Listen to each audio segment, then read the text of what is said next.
नमस्कार, मैं हूं माही सिंह और आप देख रहे हैं नेक्स्ट 9 न्यूज। आज आपका बहुत बहुत स्वागत है हमारे खास प्रोग्राम 2024 का महासंग्राम में। आपने देखा लोकसभा चुनाव नजदीक आ गए हैं, परसों से मतदान होना चालू हो जाएगा। अब ऐसे में यूपी की जो सियासी हलचल है वो बढ़ रही है। आपको बताएं, अपर्णा यादव अपने एक बयान के बाद सुर्खियों में आ गई हैं। उन्होंने कहीं ना कहीं अखिलेश यादव के ऊपर हमला करते करते आजम खान को निशाने पे ले लिया। पहले आप ये वीडियो देखिए कि किस तरीके से अपर्णा यादव ने आजम खान और इनडायरेक्टली अखिलेश यादव पर हमला किया। कि पहले यहाँ पर जो व्यक्ति थे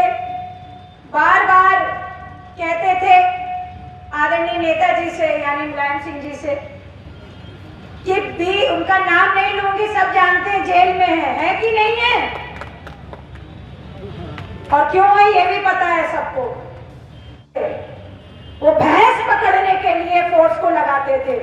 अब गुंडे पकड़ने के लिए महाराज जी ने फोर्स को रखा है, और फोर्स का सही काम वही है कि गुंडों को पकड़ करके जेल में बंद कर देना।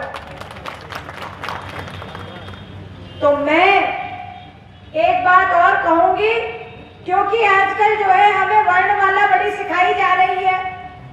तो आदरणीय प्रधानमंत्री जी हमें कह के गए कि नगर विकास मंत्री जी पहले ना से नल, ग से गटर, र से रोड, नी से नीर और ग से गार्बेज और मा से मलबा, यानी यह सब जो पहले के नगर विकास मंत्री जी थे उन्होंने यह सब कुछ मुझे लगता है रामपुर में ही जो है डब्बा गोल कर दिया था रामपुर का।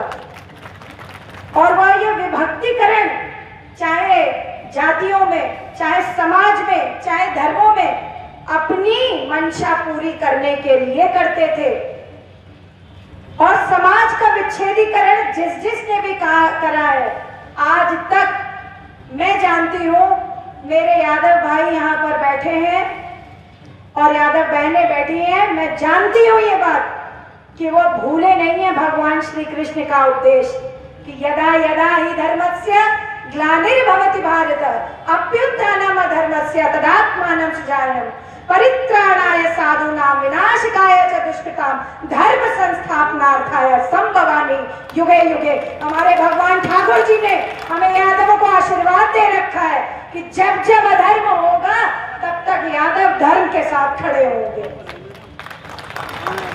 तो हमारा ये पुनः तो देखा आपने किस तरीके से अपर्णा यादव ने अखिलेश यादव और आजम खान के ऊपर हमला बोला। ऐसे में अब दिखाई दे रहा है कि अपर्णा यादव फिर से एक्टिव मोड में आ गई है और वो कहीं ना कहीं योगी सरकार को सपोर्ट करते हुए नजर आ रही है। अब ऐसे में माना जा रहा है कि अपर्णा यादव को क्या कोई बड़ी जिम्मेदारी मिलने वाली है। जिस तरीके से वो बहुत कम मंच पर दिखाई देती है, कोई भाषण देते हुए या फिर कोई ऐलान करते हुए या किसी के ऊपर टीका टिप्पणी करते हुए, लेकिन अपर्णा यादव ने जिस तरीके से मुखर तरीके से ये बात बोली है, क्या ऐसे में माना जाए कि उनको कोई बड़ी जिम्मेदारी बीजेपी या मोदी शाह के जरिए मिल सकती है। हमारे साथ दिनेश मौजूद है। दिनेश, आपका बहुत बहुत स्वागत है। आज जानते हैं कि जिस तरीके से अपर्णा यादव ने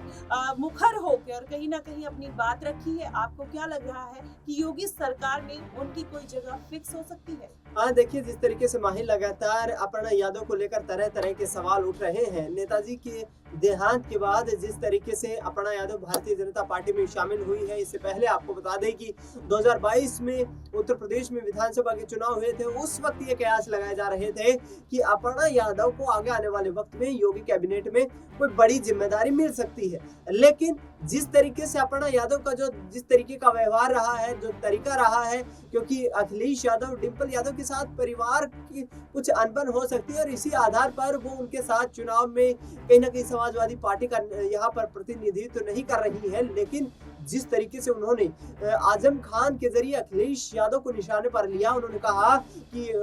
उत्तर प्रदेश में पहले जिस तरीके से भैंस चोरी होने पर तमाम जो है पुलिस बल को तैनात कर दिया जाता था, अब गुंडे माफियाओं की तलाशी के लिए उन्हें प्रदेश से निकालने के लिए पुलिस बल को तैनात किया जाता है। यानी कि साफ तौर पर अपर्णा यादव का कहना है कि जिस आधार पर जो कार्यवाही होती थी, अखिलेश यादव के जमाने की बात वो याद करती नजर आई, और अब उत्तर प्रदेश का जो हाल है उसमें दिन रात का फर्क है। और कहीं ना कहीं गैर यहाँ पर निशाना साधे हुए अखिलेश यादव का नाम लिए हुए उन्होंने जिस तरीके से राजनीतिक निशाना साधा है वो वाकई में अखिलेश यादव और डिंपल यादव के लिए चौंकाने वाला है। क्योंकि पिछले दिनों जिस तरीके से मैनपुरी को लेकर ये खबरें आ रही थी कि मैनपुरी से अपर्णा यादव डिंपल यादव को चुनौती दे सकती है, लेकिन उन्होंने कहा कि पारिवारिक माहौल को देखते हुए मैं अपने परिवार के किसी भी सदस्य के सामने चुनाव नहीं लड़ूंगी। ऐसे में रायबरेली से अभी तक भारतीय जनता पार्टी ने किसी भी प्रत्याशी का ऐलान नहीं किया है। हो सकता है कि अपर्णा यादव वो नाम सामने आए। जी बिल्कुल, लेकिन जिस तरीके से अभी आपने जिक्र किया कि वो अपने परिवार के सामने चुनाव नहीं लड़ना चाहती, तो दिनेश ये भी एक बड़ा सवाल खड़ा होता है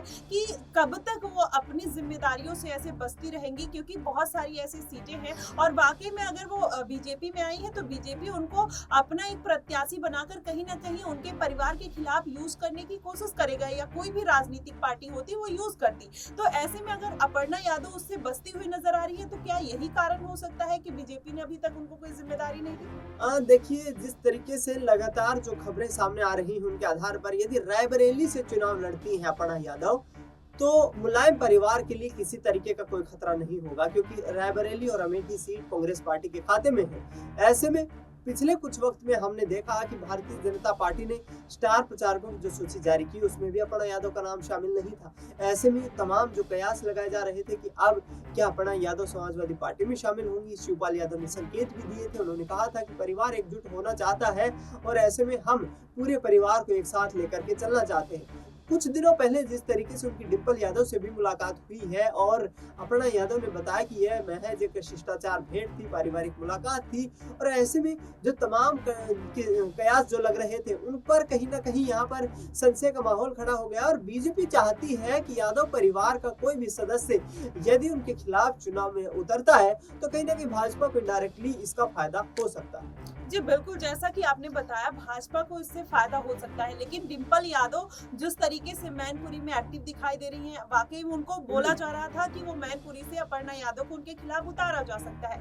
लेकिन ये सारी अटकलें तब खत्म हो गई जब जयवीर सिंह ठाकुर को उतार दिया गया। लेकिन अब सबसे बड़ा सवाल, बीच में अपर्णा यादव को कहीं ना कहीं थोड़े नाराज होने की बातें सामने आ रही थी, इसलिए वो बड़े शीर्ष कमान से मिलते हुए नजर आई, योगी से मिलने गई, तो ऐसे में लग रहा था कि हलचल बढ़ रही है। अपर्णा यादव कहीं ना कहीं पार्टी से नाराज है, वो इतने सालों से पार्टी में बैठी हुई है। तो क्या आपको लगता है कि आने वाले दिनों में अगर इस बार उनको कोई पद या जिम्मेदारी या रायबरेली से जैसे अटकलें लगाई जा रही है नहीं दिया जाता है तो क्या वो फिर घर वापसी कर सकती है? देखिए, महत्वपूर्ण सवाल उठाया माही आपने, और जिस तरीके से आपने कहा कि सीएम योगी आदित्यनाथ से मुलाकात होती है, बीजेपी के शीर्ष हाईकमान से अपील करती हुई नजर आती है, और बीजेपी हाईकमान भी जिस तरीके से कहीं ना कहीं